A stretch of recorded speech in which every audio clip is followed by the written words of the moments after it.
You're watching West Virginia Public Broadcasting.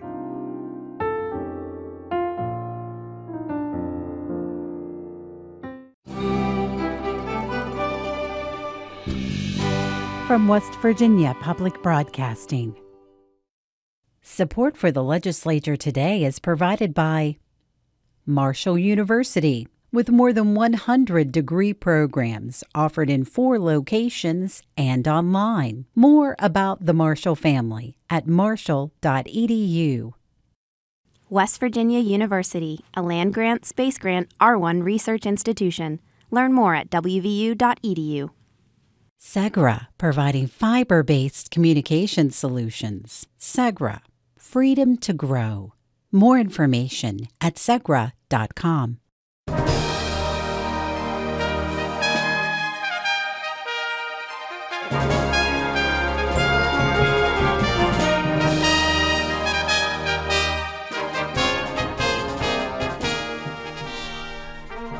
Good evening from Charleston. I'm Suzanne Higgins. On the legislature today, an issue with overwhelming bipartisan support, broadband expansion. But what will that entail? So as we lower the costs, as we speed the deployment, and as we prove and have the information to know exactly where broadband isn't in the state of West Virginia, that's how we can solve the problem. We'll get the details on House Bill 2002 later in the program. Also an update on education bills and a divisive bill on harm reduction. But first, joining me now, senior reporter Dave Mistich and Report for America Corps member Emily Allen. Thank you both for joining me. Dave, let's start with the proposed personal income tax repeal of the governor. After several virtual town meetings over the last couple weeks, he presented the bill to the legislature yesterday. His proposal calls for a reduction in tax rates by 60%. For all filers. Right. Take us through the proposal. Right, like as you said, that's 60% on all filers on wages and salaries, pensions, annuities, IRAs, Social Security, and unemployment benefits as well. And those cuts to the personal income tax of those categories translate to about $1.04 billion in revenue.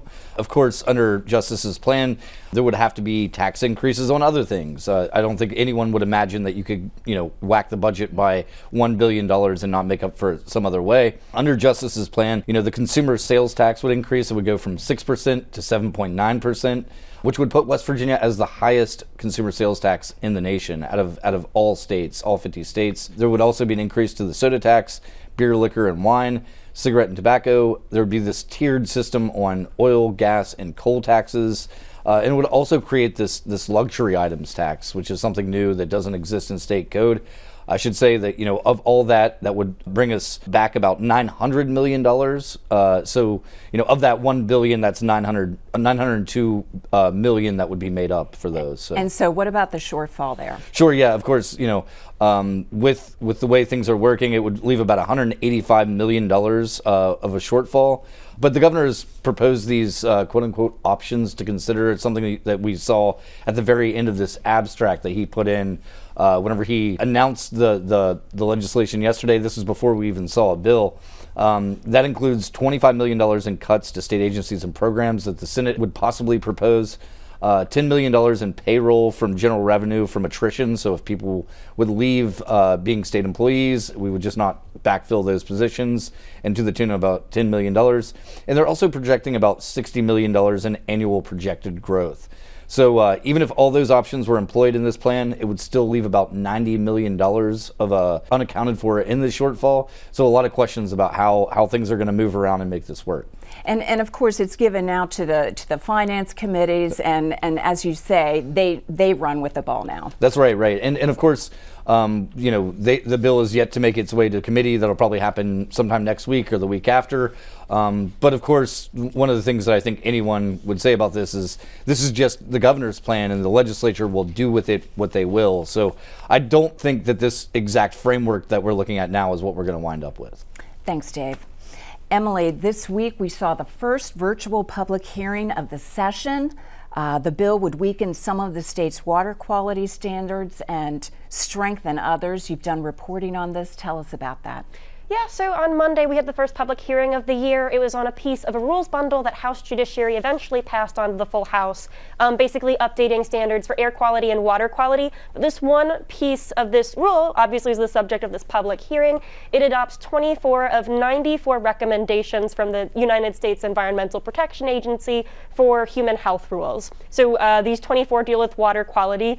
Environmental advocates who oppose this new rule say that about half of those new rules would weaken existing West Virginia water standards by allowing for more carcinogens or cancer-causing substances in our water. During the public hearing, we had one person who spoke in support of this piece of this rules bundle from the West Virginia Coal Association, but of the roughly 30 people who participated, most were opposed. We are about to hear right now from one of the speakers, Jean Evansmore from Fayette County. Here she is now. I turned 80 last year, and it surprises most people because I don't look like the stereotypical 80-year-old West Virginia female. Well, I lived most of my life elsewhere. I came back home in '94. I am totally aghast that anything to make water worse is being proposed. Water is a basic. Without water, we don't have life. So that was the public hearing. Later in the week, the House Judiciary Committee considered this rules bundle, and they passed it all as is. It's now in the full House. I should say that if this bundle passes and it becomes law, those rules that were debated during that public hearing are subject to the U.S. EPA for final approval. All right, thanks, Emily. And Dave, Senate Bill 332 passed yesterday out of the Senate. This provides a procedure for West Virginia to select delegates to an Article 5 convention. It's a very significant bill. That's right. So Article 5 convention is basically when states, when 2/3 of states pass a resolution calling on Congress to amend the state constitution. We've heard these. The U.S. Constitution. The U.S. Constitution, absolutely. And we've heard this year after year after year. I should note, I looked up some data from the National Conference of State Legislatures, and between 2011 and 2017, hundreds upon hundreds upon hundreds of these resolutions have been introduced in state legislatures all around the country. And the stated purpose of this particular convention of states is on congressional term limits, is one thing that we've been discussing here. But the Senate Bill 332 would keep a convention of states limited to the idea that each state would have one vote. So West Virginia would be equal as any other state whenever a convention of states might take place. Delegates would have to take an oath.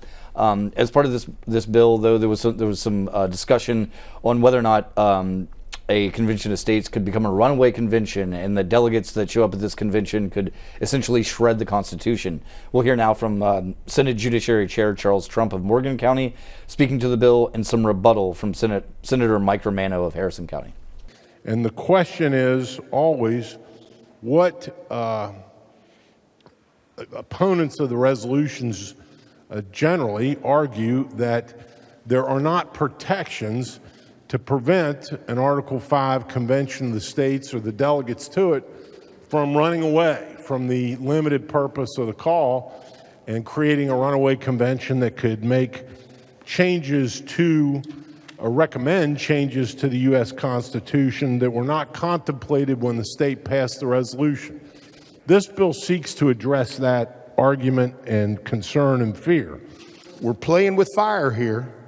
I've told you many times, for those first-year folks in here, I can tell you that you're risking the entire democracy of our country, because if they start an Article 5 convention and this bill has no effect, like a lot of legal scholars say it will not, then we've opened our entire country to change that we may never be able to recover from. And Suzanne, of course, over on the House side is House Concurrent Resolution 9, had a public hearing today, and that resolution urges Congress to call this Convention of States to impose term limits on the U.S. House of Representatives.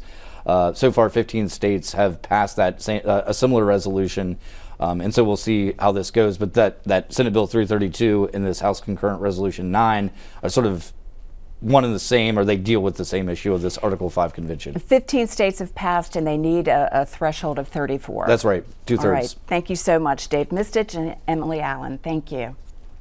Next, a Senate bill would establish new licensing requirements for harm reduction programs operating syringe exchanges.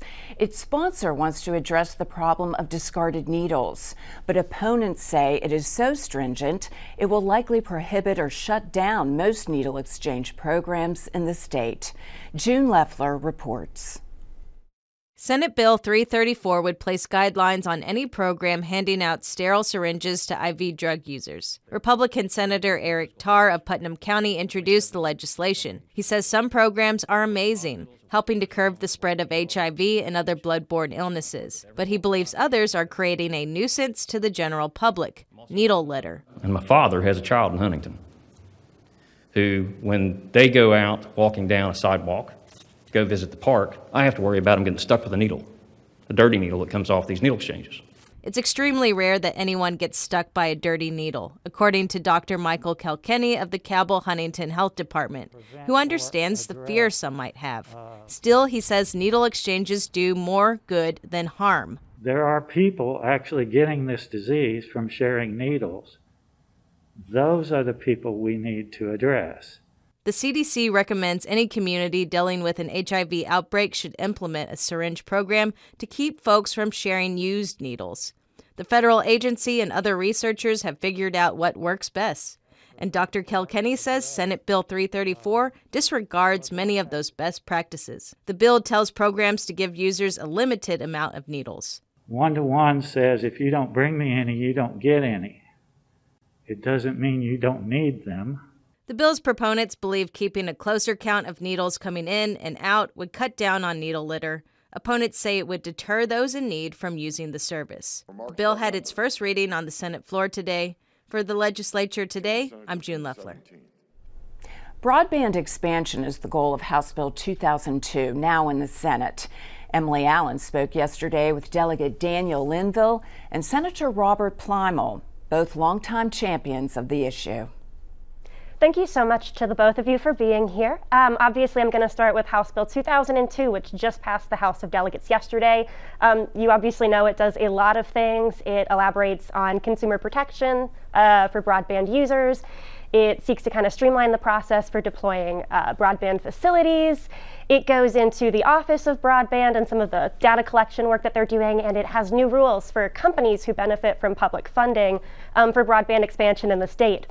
Not to explain your own bill to you, but yesterday during the vote in the House of Delegates, something that came up was, whether this legislation will truly help rural communities in some of our most unserved areas in the state. Just to start off with, Delegate Linville, it's your bill. How do you respond to that, and what should people living in rural West Virginia know about this legislation? Well, they should know that we're concentrated on rural West Virginia because I'm a rural West Virginian. And I'll tell you, first and foremost, that one of the biggest challenges that we've had is being able to prove and demonstrate where broadband, in fact, is not available in the state of West Virginia. And this bill certainly contemplates that, first and foremost, by codifying that we will put out the state broadband availability map every year. And I know that may not seem like the biggest thing, but that's how we help to correct the FCC's maps. And with billions and billions of dollars at stake, this allows West Virginia to make the case as to where we need to do this. And so that's big for the FCC side of things, but it also allows us to tailor our financial support to those communities that we can now prove don't have broadband access. And so as we lower the costs, as we speed the deployment, and as we prove and have the information to know exactly where broadband isn't in the state of West Virginia, that's how we can solve the problem. It sounds like a tremendous effort. Senator Plymale, I do want to ask you, you've talked a little about, before about accessibility and affordability, especially for broadband in rural West Virginia and elsewhere. I think something that's significant about this bill that, I've heard about in the legislature, but also outside of the legislature, the Office of Broadband Director talks about this a bit, is a need for more regional specific approaches to how we deploy more broadband. You're part of a Thundercloud Incorporated, I believe, in the Huntington area that just received more than $2 million from the Appalachian Regional Commission. Can you talk about that effort some and what other communities should know about how it's going in that approach? Well, actually, what Doug at Linville is talking about really targets on the mapping side of it, and the mapping side of it has been an effort that he has done a great job of. In our area, what we are proving is everybody is really underserved. When you look at the speed tests that we did in Thundercloud, we proved that a lot of the speeds that were being actually offered and guaranteed by companies, they weren't meeting the speed test up or down.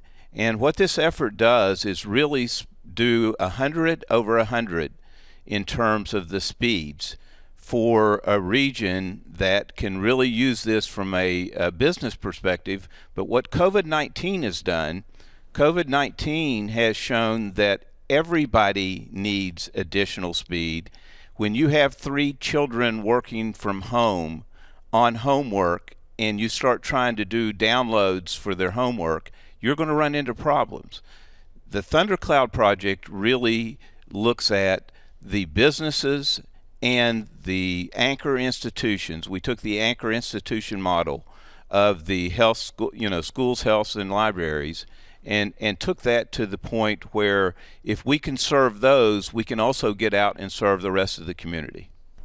I do, it's such a big part of this bill is making it easier for telecommunications carriers, which is defined in the legislation, of course, to install some of their facilities for offering broadband. It streamlines a lot of the regulated process, and it builds a lot on legislation that this body has passed in previous years. I don't know if like a SparkNotes version is possible, but Delegate Linville, I think what would really help people to understand is who in terms of carriers does this help, and how does that play into that regional approach?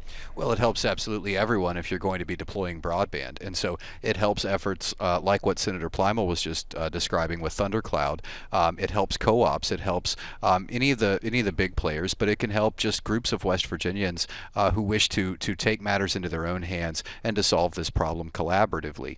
And so what's great about that is that it really begins to spur competition. And so what Senator Plymale was beginning to discuss there is that we've taken an approach that we want as much competition as is possible. And in testimony regarding the Thundercloud effort back in October, there was a lot of discussion that when competition moved into an area, speeds naturally increased because of the behavior of the industry, because now they've got to compete for their customers. And in addition to that, costs went down into less than half. And so what we find is that free market approach to broadband has opened these things up. And I feel like the bill goes directly into that and works to spur innovation and certainly get more fiber in more places so that more West Virginians can be connected. And ultimately, if we reduce the cost, it takes less money to build.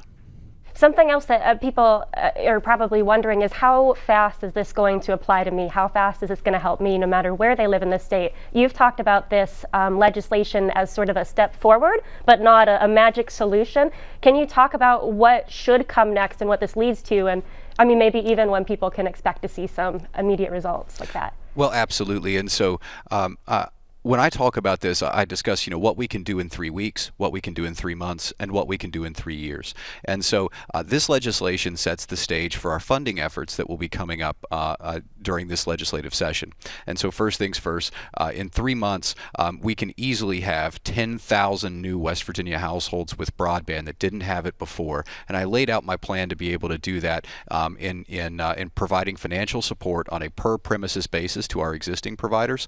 But the long-term goal, which would be the 3-year goal, is utilizing open access middle mile broadband, and think of this like your highways, for anyone to be able to deliver internet off of. And so that is a multi-year effort, and we've made the commitment in the legislature, and the governor has joined us as well, in saying that we'll commit at least $50 million a year over the next 3 years for that effort. And that's in addition to what the FCC and others are doing with billions and billions of dollars. And Senator Plymale has taken a great approach in trying to find all of the different institutions who both receive federal support and also anchor our communities in bringing them together, addressing their needs, and in so doing that, being able to address the needs of the public at large.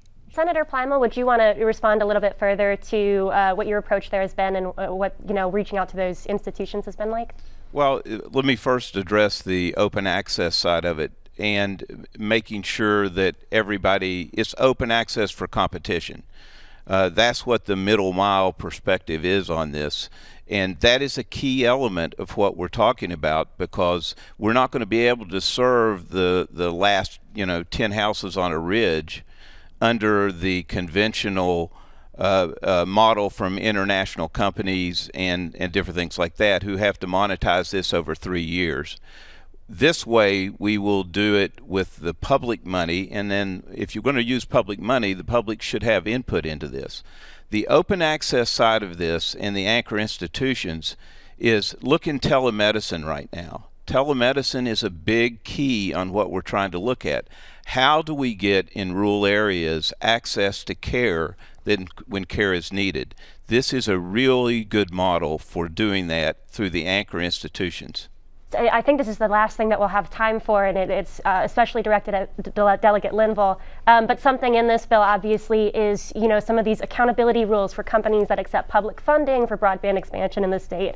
Most recently, and I think this is supposed to happen next week, your committee has invited, or rather called upon, members of Frontier Communications to testify and provide information on broadband and bankruptcy agreements with the state. Can you talk a little bit about what people should expect next week and why this is an important step, especially as we have all these federal and state dollar programs?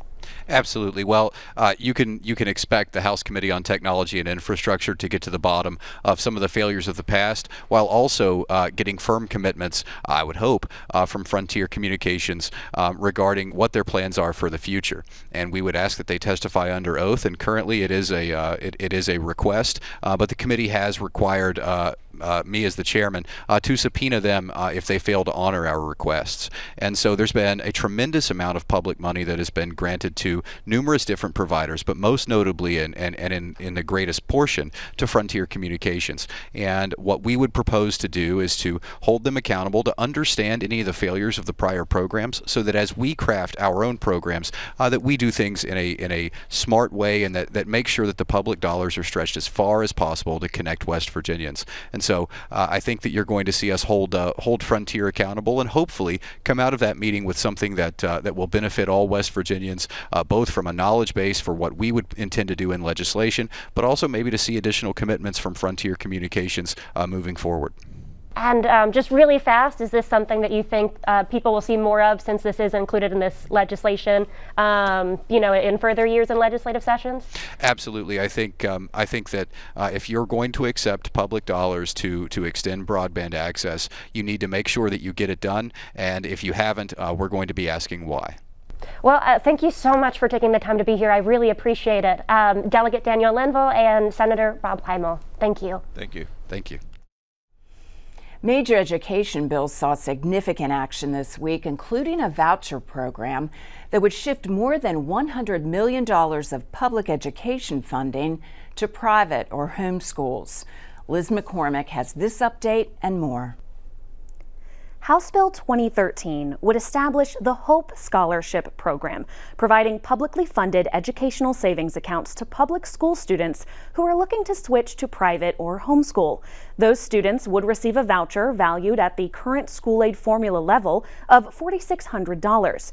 The bill also says by 2026, any private or homeschool student could apply for that voucher, whether the child ever attended public school.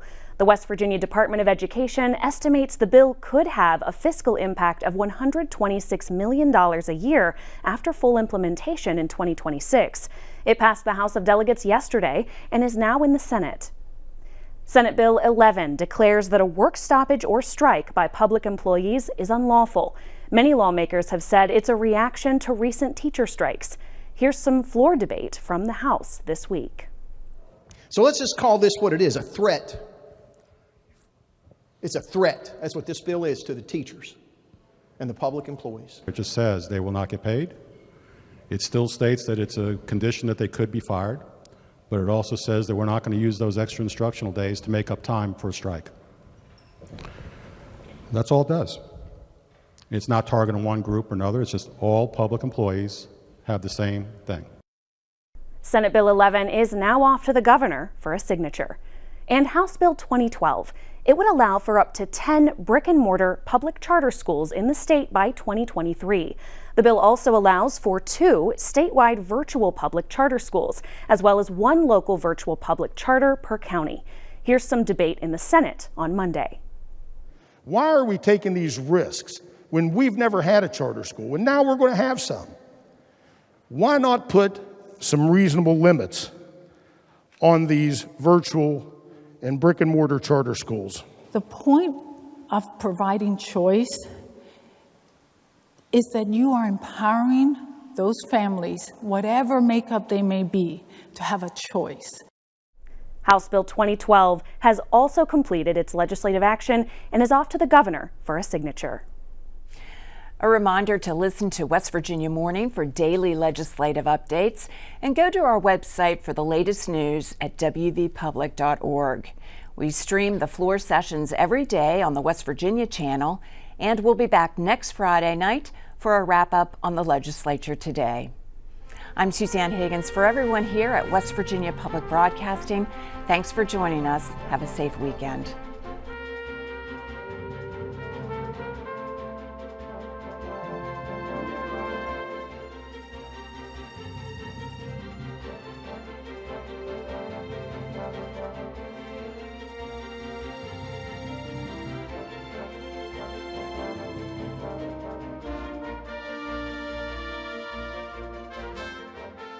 Support for the legislature today is provided by Marshall University, with more than 100 degree programs offered in 4 locations and online. More about the Marshall family at marshall.edu.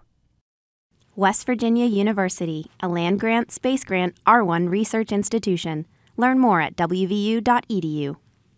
Segra, providing fiber-based communication solutions. Segra, freedom to grow. More information at segra.com. Hi, I'm Chuck Roberts, your Executive Director at West Virginia Public Broadcasting. Since 1969, the public has supported the programs aired on local PBS stations, creating a television network that gives you quality content that just doesn't exist anywhere else. We're still going strong, and that's because of you. Now is the opportunity for you to step up and do something so important for your community to assure that great programming will always have a home in West Virginia. We support each other in good times and in bad, and you can rely on our programs to keep you informed as we continue to deal with this pandemic and to bring culture to your living room until we're all able to gather in communities again. Become a sustaining member of West Virginia Public Broadcasting today by calling 1-800-456-3488 or make a pledge at wvpublic.org. Your financial support will help build West Virginia Public Broadcasting's future. It's the power of community.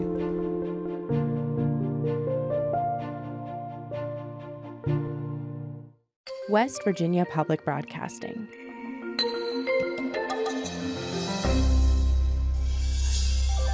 Telling West Virginia's story. Moon River, wider than a mile. You're just too good to be true. Can't take my eyes off of you. It's keeping track of the pack, watching them, watching back that makes the world go round. Where do I begin to tell the story? Saturday at 8:30 p.m. People draw lines between political parties, between neighborhoods, between the country and the city. And I want this show to be welcoming and just bring everybody in. Because I know when I listen to it, I always felt like I was listening to a member of my family or one of my friends from high school talking to me. And I love hearing those voices, and I'd love to reflect those voices going forward, to have Appalachian people telling their own stories.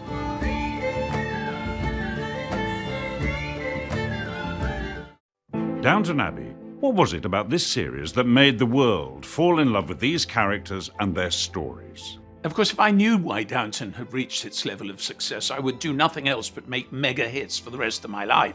Please join me, Jim Carter, for a loving look back at this incredible television series and go behind the scenes of the movie in Downton Abbey Returns. That's Sunday at 8 p.m. You're watching West Virginia Public Broadcasting.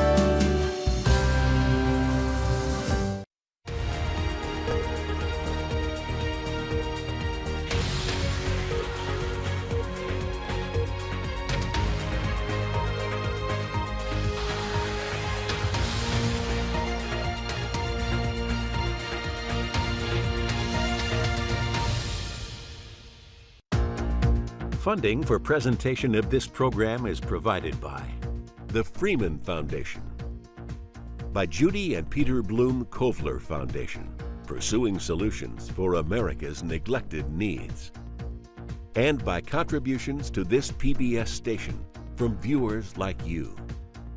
Thank you. And now, BBC World News.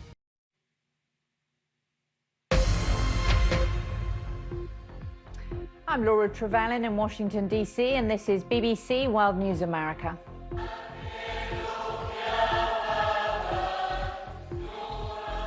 A historic visit to Baghdad. Pope Francis is the first head of the Catholic Church to step foot in Iraq, where he had this message for the country's different faith groups. I'm coming here as a pilgrim to encourage them to express and practice their faith, hope and charity in the Iraqi society. The U.S. economy creates more jobs than expected in February as lawmakers argue over how much money to give Americans hit hard by the pandemic. Protesters in Myanmar are braced for more street clashes amid reports that police have opened fire on people demonstrating against the military coup. And it's movie night in New York City as the first cinemas reopen after being closed for COVID. But will the audiences feel comfortable returning after a year away?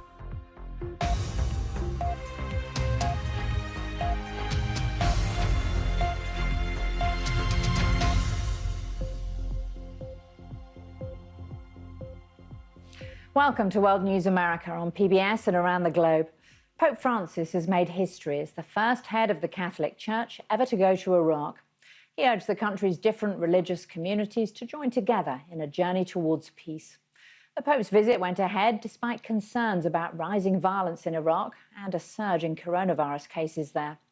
Our own correspondent, Mark Lowen, has been travelling with the Pontiff and sent this report. Still masked, but no longer grounded. Pope Francis's first trip since COVID, his riskiest of all, a perilous pilgrimage to Iraq in the grip of a pandemic. On the first ever papal visit here, he told me he was very happy, calling it special. Beneath the pomp is a significant message, dialogue between faiths and support for persecuted Christians. No open-top Popemobile here. In a country torn by conflict, an outstretched hand through an armoured car was all most will see. But less protection from the other danger here, the pandemic. Little social distancing and few masks are what's worrying many. After a meeting with the president, the Pope called for an end to extremism.